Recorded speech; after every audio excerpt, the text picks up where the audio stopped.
இன்னொன்று சொல்லுவாங்க அலுமினியம்ல குக் பண்ணக்கூடாதுன்னு சொல்லுவாங்க. தமிழ்நாட்டில் வந்து மேக்ஸிமம் யூஸ் வந்து அலுமினியம் தான். ரைட், தமிழ்நாட்டில் நீங்க லைஃப் எக்ஸ்பெக்டன்சி பாருங்க 75 ஆயிடுச்சு. ரைட், அலுமினியம்னால ஏதாவது ப்ராப்ளம் வந்தா? இத்தனை அலுமினியம் யூஸ் பண்ணதுனால ஆல்சைமர்ஸ் அப்படின்னு சும்மா எடுத்து விடுவாங்க. ஆல்சைமர்ஸ் அசோசியேஷனே கிளாரிஃபை பண்ணிருக்காங்க அலுமினியம்க்கும் குக்வேர்ல இருக்கிற அலுமினியம்க்கும் ஆல்சைமர்ஸ்க்கும் சம்பந்தமே கிடையாது. நிறைய தடவை கிளாரிஃபை பண்ணியாச்சு. இதெல்லாம் வந்து அலுமினியம் வந்து நேச்சுரலி ஆக்சிடைஸ் ஆயிடும். அதுல இருந்து ஒரு ப்ராப்ளமும் வராது.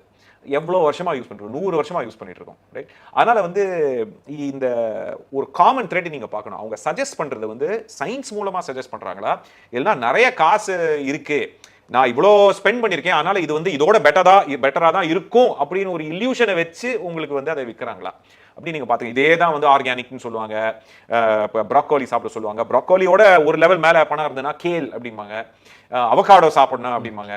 இந்த கோல்டு பிரஸ்ட் ஆயில் தான் சாப்பிடணும், ரிஃபைண்ட் ஆயில்லாம் சாப்பிடக்கூடாது அப்படிம்பாங்க. இதெல்லாம் ஒரு டிஃபரன்ஸுமே கிடையாது.